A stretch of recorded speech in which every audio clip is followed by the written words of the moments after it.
1400 साल पहले जो कुरान नाजिल हुआ था वो सभी धर्मों के लिए एक परफेक्ट धर्म है, ये आपका दावा है। तो वो हम्म। परफेक्ट धर्म कैसे है, ये थोड़ा सा मुझे समझा दीजिए। ये कुरान की इतने सारे सफात, इतनी सारी आयतें हैं, 6000 से ज्यादा आयतें, फला आयत फला जगह आयत से कॉन्ट्रडिक्ट कर रही, ना तो कॉन्ट्रडिक्शन है, फुल प्रिसीजन है, कंसिस्टेंसी है, एक्यूरेसी है, न प्रोज है और न ही पोएट्री है। और ये सब के बावजूद वो कलाम जब मोहम्मद सल्लल्लाहु अलैहि वसल्लम की जबानी निकला, अदा हुआ, तो आप सल्लल्लाहु अलैहि वसल्लम ने कोई प्रेपरेशन का टाइम नहीं मांगा। यानी वो कलाम आप सल्लल्लाहु अलैहि वसल्लम से, जिसको हम उर्दू में बोलते हैं या अरबी में बोलते हैं फिलबदी, यानी इमीडिएट निकला। मुफ्ती साहब, मान लो आपकी बात मैंने मान ली कि डिस्टोर्शन पॉसिबल नहीं है, हम्म। लेकिन ये तो हो सकता है ना कि जब मोहम्मद साहब के ऊपर जिब्राइल देवता ने कुरान नाजिल करी तो उनकी तरफ से कोई डिस्टोर्शन क्रिएट कर दिया गया हो। तो इस सब मेरा मुफ्ती साहब से क्वेश्चन था। मैं पहले अपना थोड़ा सा तसव्वुर करवा दूं, मैं सनातनी हूँ। हेलो। जी जी बोले आगे।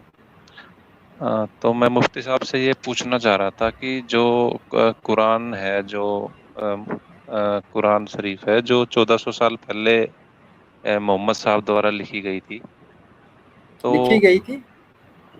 मतलब नाजिल हुई थी ना हाँ, मोहम्मद माफ साहब कीजिएगा, से। तो आप अपना तसव्वुर करवा रहे थे जी। थोड़ा तसव्वुर मैं करवाएं जी। जी। मैं सनातनी हूँ। जी। तो मेरा एक क्वेश्चन था मुफ्ती साहब हम्म। से कि हम्म। जो 1400 साल पहले इस्लाम मोहम्मद साहब पे नाजिल हुआ था, हम्म। तो उसमें एक आयत है सूरह अल अनबिया की 21-104। अच्छा, ठीक। तो इस्लाम जो उसमें मोहम्मद साहब पर नाजिल हुआ सल्लल्लाहु अलैहि वसल्लम, उस इस्लाम में एक आयत है 21:4। जी, अच्छा सूरह जी। अल अनबिया की। अच्छा, तो सूरह अंबिया उसमें कौन से इस्लाम में है भाई ये? एक कुरान मिनट रुक। कुरान शरीफ में हाँ, कुरान शरीफ में कहिए। अच्छा, सूरह है 21 और सूरह अल आयत है अनबिया 21-104। 4। कुल रब क़ाल रब्बी यअलमुल क़ौल फ़िस्समाइ वल अर्दि वहुवस समीउल अलीम। जी। तो मुफ्ती साहब इसका तर्जुमा क्या होगा, आप थोड़ा बताएंगे? आपने क्या पढ़ा है? इसका तर्जुमा मैंने ये पढ़ा है कि हम्म। जिस दिन हम आसमान लपेट देंगे, जैसे तहरीर के कागज का तुमार लपेटा जाता है, नहीं, जैसे ये तो मैंने ये वाली पहली आयत बार। नहीं है, आपने गलत रेफरेंस दिया है। वो आयत नहीं, दूसरी है, यौम नत्वी समा कतई सिजिल लिल कुतुब। 21-104 ये आयत का नंबर आपने गलत बताया है। अच्छा, तो हम्म। ये वाली जो आयत है, जैसे तहसीर के कागज का तुमार लपेटा जाता है, इसका क्या तर्जुमा है एक्चुअल में? एक मिनट रुक जाइए जरा, पहले मैं उस आयत को तो निकाल लूं आपके लिए ताकि आपको मैं रेफरेंस बता दूं सही। फाइंड आया 112। अच्छा जी, ये है आयत नंबर 104 है भाई, वो 4 नहीं है। 104 ही बोल रहा हूँ। जी, हमें समझा 4। सूरत नंबर 21 और आयत नंबर 104। हाँ जी, हाँ जी। अल्लाह ताला फरमाता है कि यौम नत्वी समा कतई सिजिल लिल कुतुबी कमा बदअना अव्वल खल्किन नुईदु वादन अलैना इन्ना कुन्ना फाइलीन। उस दिन का ध्यान रखो जब हम आसमान को इस तरह लपेट देंगे जैसे कागजों के तुमार में तहरीरें लपेट दी जाती हैं, जिस तरह हमने पहली बार तख्लीक की इब्तिदा की थी उसी तरह हम उसे दोबारा पैदा कर देंगे। ये एक वादा है जिसे पूरा करने का हमने जिम्मा लिया है, हमें यकीनन ये काम करना है। जी। तो अल्लाह ताला ने तो उस आयत में इस बात को वाज़ेह कर दिया अगले ही जुमले में कि जैसे हमने पहले पैदा किया था उसको रिपीट करेंगे। ये है, हाँ, हाँ कोई जी। तो सिस्टम मैं चल रहा है, इस उस सिस्टम को खत्म करके दोबारा उसको क्रिएट किया जाएगा। तो मुफ्ती साहब, ये पुनर्जन्म का कॉन्सेप्ट नहीं हो गया? हम तो मानते ही हैं पुनर्जन्म में, हमने कब मना किया है? हम तो कहते हैं कि अगला जन्म है, लेकिन अगला जन्म तो इस दुनिया में नहीं है। तो कहाँ पे है मुफ्ती साहब? वो उस दुनिया में, क्योंकि इस दुनिया को जन तो लपेट दिया जाना है ना। जन्नत में? नहीं, वो जन्नत में भी हो सकता है, जहन्नम में भी हो सकता है। वो आपका जो जो अमाल है, आपके डीड्स हैं, वो तय करेंगे, उनसे तय होगा। लेकिन वो इस दुनिया में नहीं है। तो आप सीधे देखें, सवाल जो है ना टू द पॉइंट होना चाहिए। आपको सवाल करना है अगले जन्म पर। आपने कहा भाई सूरह अंबिया की आयत नंबर 114 140 जो भी है, वट सीधा आकर सवाल करें ना भाई, पुनर्जन्म पर मुझे एतराज है। नहीं, जो इसमें अल्लाह ताला जो जिक्र कर रहा है वो ये कह रहा है ना कि मैं जैसे मैंने पहले पैदा किया था मैं दोबारा भी वैसे ही करूंगा। हाँ, मैं तो वैसे इसमें ही जैसे दोबारा, पहले किया था वैसे ही करूंगा, वैसे नहीं, ही करूंगा का कमा मतलब बदा, तो यही हुआ वैसे ना। ही नहीं, यानी मेरा अमल जिस तरह मैंने हर चीज को पहले पैदा किया है उसी तरीके से मैं दोबारा भी पैदा कर सकता हूं। ये ताकत है, उसको उस ताकत और कुदरत को बयान करने के लिए। इसका मतलब ये नहीं है कि वो उसी दुनिया को जो माउंट एवरेस्ट जिस जगह है नेपाल में, वहीं नेपाल में बनेगा, ये मतलब नहीं है। लेकिन जिस तरीके से उसने इस दुनिया को सजाया है वैसे ही दसियों बीसियों हजारों लाखों दुनिया को सजा सकता है। ये बयान कुदरत, कुदरत को बयान करने के लिए है। अच्छा, तो मुफ्ती साहब जो मेरे को एक थोड़ा सा डाउट और था कि जब मोहम्मद साहब ऊपर गए थे हम्म नबियों के पास, हम्म तो वो जो नबी थे वो कौन सी जगह पे थे? एक मिनट रुक जाए जरा सा, मैं हमारे तौहीद साहब की जगह बना दूं, वो आउट हो गए हैं, तो कुछ लोगों को मुझे निकालना पड़ेगा। हाँ जी, तो वो कौन सी जगह है वो हमें भी नहीं पता है। हाँ, इतना जरूर है कि वो इस दुनिया से बाहर थी। किस जगह थी हमें नहीं पता। तो कुरान शरीफ में उनका जिक्र नहीं है क्या, वो कहाँ पे थे? आसमानों में थे वो। आसमानों में गए, सिदरतुल मुंतहा पे गए, सिदरतुल मुंतहा से आगे अर्श पर गए, लेकिन उसकी लोकेशन हमें नहीं पता है। उसकी लोकेशन तो आपको भी पता चल जाएगी, मरना पड़ेगा उसके लिए। तो मोहम्मद साहब जब गए थे तो उनको जी, रोजा, बंक और तो नमाज अब 3 आदेश हुए थे। अब आपका सवाल मेराज पर है, वो खत्म हो गया। अब हम दूसरे टॉपिक पर आ गए, हाँ जी। वो नहीं, खत्म हो गया। मेरा एक्चुअल क्वेश्चन ये था कि जब तो मोहम्मद अभी साहब तक को आपने 14। एक्चुअल क्वेश्चन नहीं किया। देखिए ये चीज गलत है, इससे टाइम वेस्ट होता है। एक्चुअल क्वेश्चन करें आते ही। तो एक्चुअल क्वेश्चन मेरा ये है कि आप हम्म ये कैसे डिफाइन करोगे कि जो हम्म। 1400 साल पहले जो मोहम्मद साहब के ऊपर जो कुरान नाजिल हुई थी वो एक्चुअल ही गॉड का वो है, मतलब ना तो क्वेश्चन है पुनर्जन्म के ताल्लुक से, ना क्वेश्चन है मेराज के ताल्लुक से। अब आ गया तीसरा क्वेश्चन। भाई, सीधी सीधी बात क्यों नहीं होती? सीधी बात हो सकती है ना। मुफ्ती साहब सीधी बात ही है, लेकिन आपने वो क्वेश्चन का आंसर दे दिया ना, उसको मैंने मान लिया। ठीक। अब आप ये कह रहे हैं कि जो कुरान आप सल्लल्लाहु अलैहि वसल्लम पर नाजिल हुआ, हम उसको कैसे माने कि यही नाजिल हुआ? हाँ जी। ये सवाल है। नहीं, वो आप कहते हैं ना कि 1400 साल पहले जो कुरान नाजिल हुआ था वो सभी धर्मों के लिए एक परफेक्ट धर्म है, हम्म ये आप कहते हैं, ये आपका दावा है। तो वो हम्म परफेक्ट धर्म कैसे है, ये थोड़ा सा मुझे समझा दीजिए।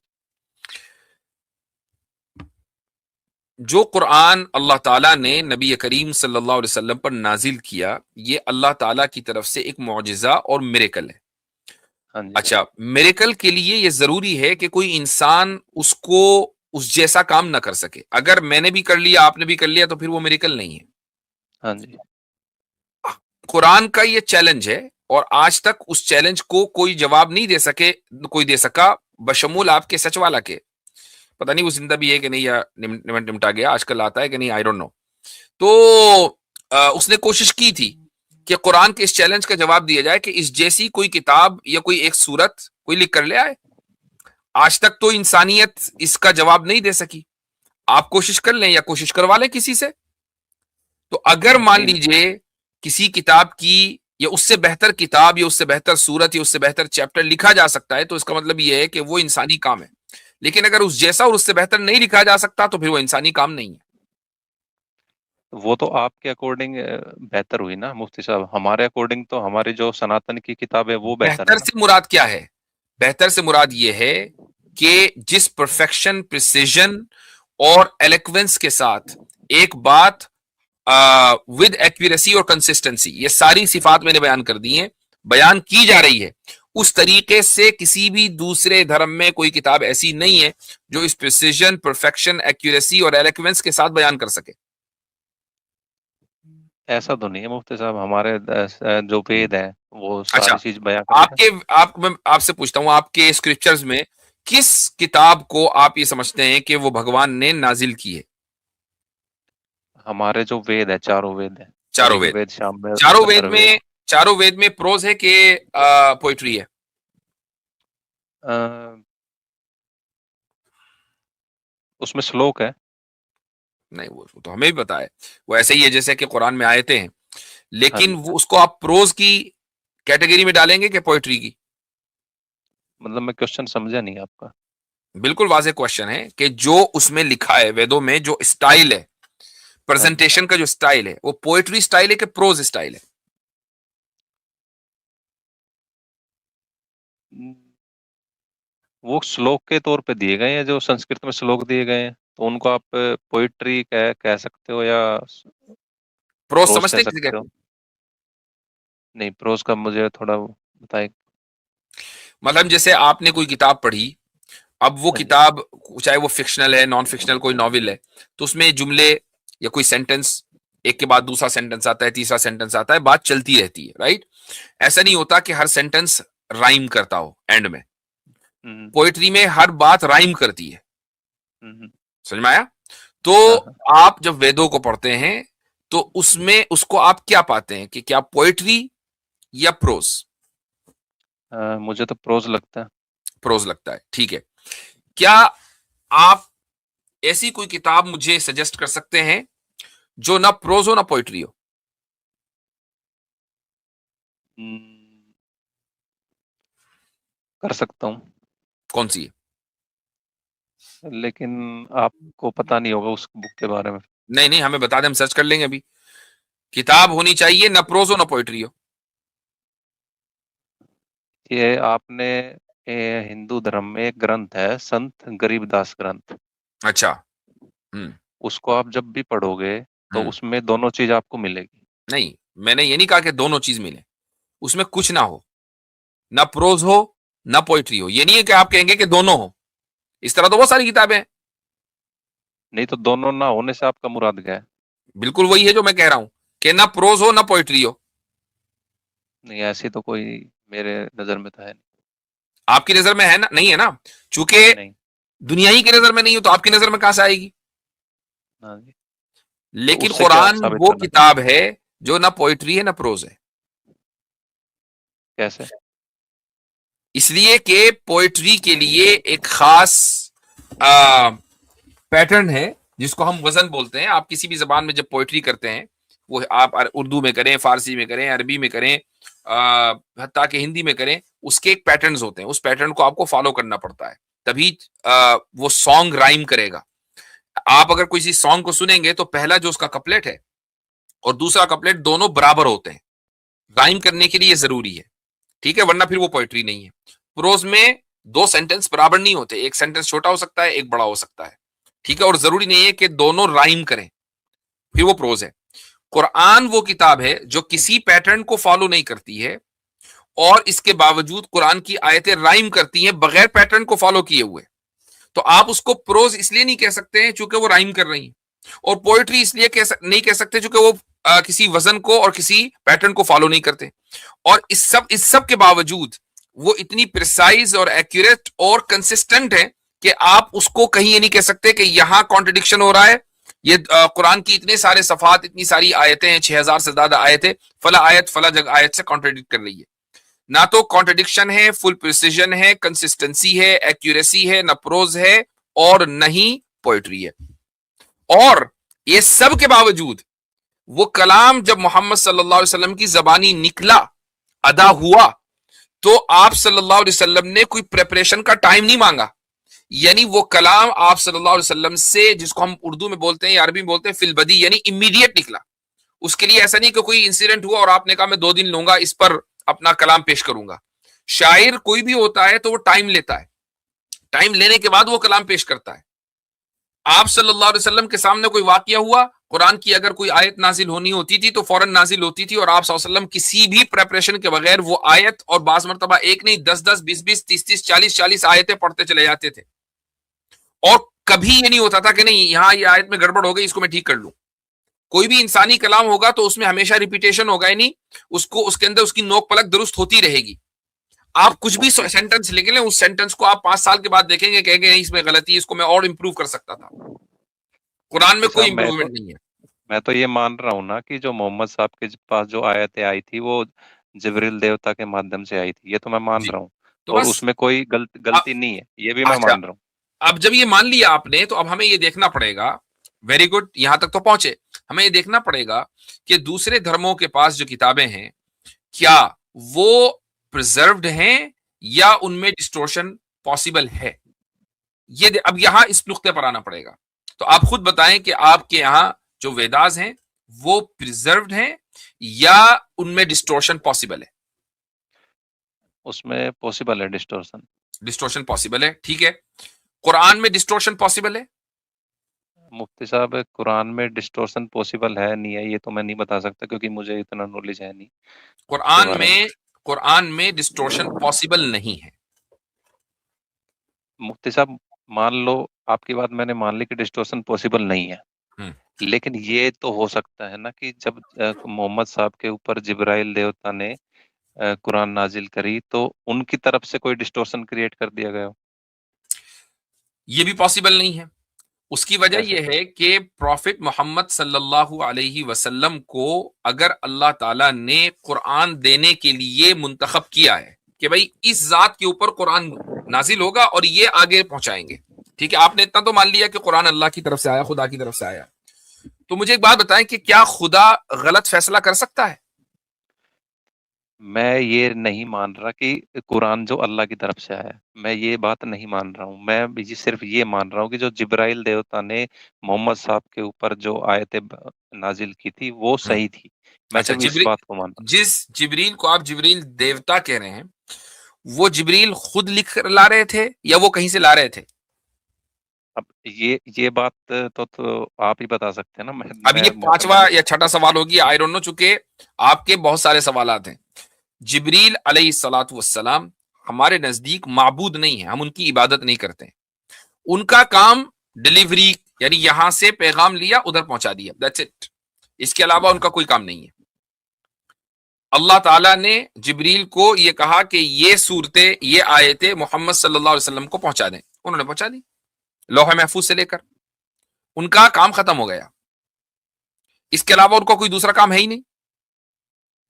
तो फिर तो मैं यही तो अब कह रहा हूँ कि हाँ, अब मेरी बात एक मिनट ध्यान से सुनो मुफ्ती साहब। हाँ, मैं ये कह रहा हूँ कि जो जिब्रील देवता का काम है इंफॉर्मेशन ट्रांसफर करना, ये जी, आप कह रहे हैं।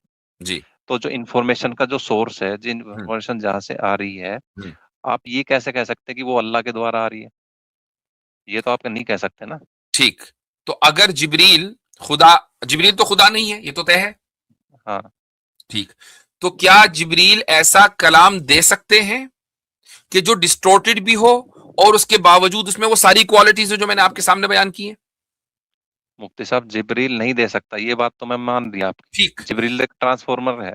ट्रांसफॉर्मर है, यानी ट्रांसफॉर्मर न कहे, ट्रांसफरर है, यानी उन्होंने ट्रांसफर हाँ जी। किया कलाम एक जगह से दूसरी जगह, ठीक। हाँ जी। अब ऐसा कलाम के जो ना प्रोज हो ना पोएट्री हो, जो एक्यूरेट हो, जो कंसिस्टेंट हो, जिसमें कॉन्ट्रडिक्शन ना हो, 100% एक्यूरेट हो, ऐसा कलाम कोई इंसान नहीं दे सकता। उसके लिए कोई सुपर नेचुरल पावर ही तो होगी ना। सुपर नेचुरल पावर है, ये बात मैंने आपकी मान ली, ठीक। लेकिन वो वो सुपर सिर्फ नेचुरल, अल्लाह है, ये बात मैं नहीं मान रहा। चलो, सुपर नेचुरल पावर के लिए कौन कौन कैंडिडेट है आपकी नजर में। सुपर नेचुरल पावर, जैसे आपकी मैंने एक डिबेट देखी थी जो कुछ हम्म, टाइम पहले, एक डॉक्टर साहब आए थे आपकी डिबेट में।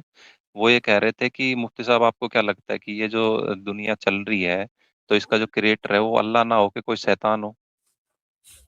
हम्म, हम्म। वो मैंने डिबेट आपकी देखी थी, तो मैं भी उसी थॉट्स पे थोड़ा सा मानता हूँ कि इस शैतान ने दुनिया को भेजा कोई होगा। शैतान चला रहा है। अच्छा, अच्छा, अच्छा। तो अगर इस दुनिया को, अगर अगर अच्छा, तो फिर वेद भी तो शैतानी की तरफ से आई होगी या सिर्फ कुरान ही के साथ ये आपका रवैया रहेगा।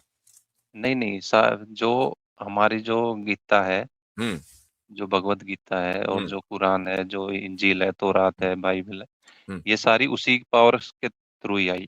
सब, और वो है शैतान। हाँ जी। अच्छा, ठीक। तो शैतान का क्या काम होता है, यानी शैतान के की बात जब आपके जहन में आती है, उसका तसव्वुर आप करते हैं, तो आपको क्या लगता है, बुराई या अच्छाई। शैतान तो ऑब्वियस सी बात है कि उसका जो जिसमें बेनिफिट होगा वो तो वही करेगा। नहीं, बुराई या अच्छाई। मैक्सिमम बुराई। मैक्सिमम बुराई, ठीक है। अच्छाई का तो शैतान कभी हुक्म देगा ही नहीं ना। देगा, लेकिन मैंने मैक्सिमम बुराई बोला है। इसका मतलब ये नहीं कि अच्छाई जीरो कर देगा वो।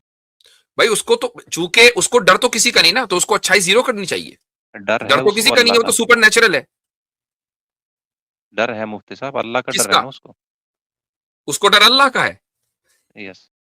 ओके, तो अगर अल्लाह मौजूद है और उसको अल्लाह का डर है, तो ये जो कलाम जितने भी हैं, वेदास हैं, बाइबल है, तौरात है, कुरान है, ये आपने शैतान के खाते में क्यों डाल दिया, अल्लाह से क्यों छीन लिया?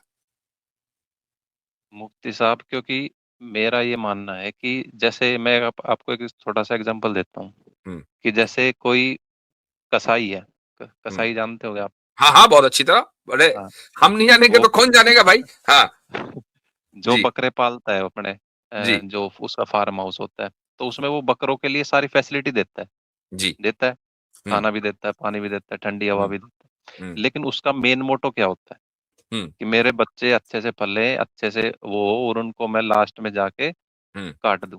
काट दूं, ठीक। उसका मेन मकसद यही होता है। तो हम्म, ऐसे ही उस जो शैतान ने नहीं जो आगे काट के क्या करूं, उसके बाद आगे भी तो चले, या काट के नहीं बस इनकी लाशें फेंक दूं? नहीं, काटने के बाद तो उसका तो मोटो फुलफिल हो गया ना। नहीं उसने फुलफिल जो हुआ ना पाले, भाई, नहीं हुआ। खाली काट के फुलफिल नहीं होता कस, ना, कसाई काट जो कर होता वो है। गोश्त बेचता है अपना, जब वो रोजी रोटी कमाता है तो अपने बच्चों को खिलाता है, पिलाता है, पूरी कहानी सुनाए ना आगे तक, हाँ, तो वो यहाँ कसाई कहानी का नहीं तो वो रुकती। कसाई का वो काम है ना उनको काटना। और वो उस टाइम ये तो थोड़ी देखता है ये मेरा उसकी किसी की माँ कट रही है, किसी का बाप कट रहा है, किसी का भाई कट रहा है, वो ठीक तो है, जाएगा सही है, उठा के उसका ले आएगा। काम है काटना, इसलिए ताकि वो गोश्त बेचकर अपना घर चला सके। हाँ जी।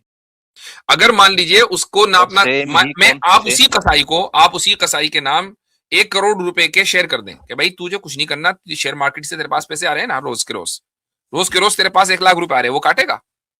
नहीं काटेगा। नहीं काटेगा। इसका मतलब पैसा चाहिए उसको। पैसा हाँ क्यों चाहिए? क्योंकि उसको अपनी फैमिली चलानी है, उसको हाँ, रोजी रोटी चलानी। कमानी है। ठीक है, ये आप, सही बात। ये हम जाने दूर, मैं तो सिंपली ये पूछ रहा हूं कि जब अल्लाह मौजूद है, तो वो शैतान को ये सारे काम करने क्यों दे रहा है? कि किताबें भी शैतान ही नाजिल कर रहा है, अच्छाई का 1% वो भी हुक्म दे रहा है, 99% बुराई का भी हुक्म दे रहा है, और अल्लाह कुछ नहीं कर रहा है। मुफ्ती साहब, मैंने ये नहीं कहा कि अल्लाह कुछ नहीं कर रहा, मैंने अच्छा, कहा है कि अगर शैतान ये सब चीजें कर रहा है, तो जो हम यहाँ पे जी रहे हैं, जैसे भी कभी भी मर जा रहे हैं, कभी भी जल जला जा रहा है, कभी भी कुछ हो रहा है, तो क्या जो गॉड है उसके पास इतनी पावर नहीं है कि वो सारे चीजों को सेट करके और एक वो बढ़िया मुल्क बना दे या कुछ ये ऐसी, इतनी 7वां या पावर नहीं है 8वां उसके पास। क्वेश्चन है जिसको हम प्रॉब्लम ऑफ इवल कहते हैं। आप एक जगह नहीं, रुके ही नहीं है पूरे इसमें, अब आप प्रॉब्लम क्वेश्चन ऑफ इवल वही में है, आ गए। क्वेश्चन अब वही है देखो, मुफ्ती साहब ने। शुरुआत कहां से हुई? सूर्य अंबिया की आयत नंबर 114। उसके मैं बाद हम पहुंचे मेराज, उसके बाद हम पहुंचे कुरान परफेक्ट है या नहीं।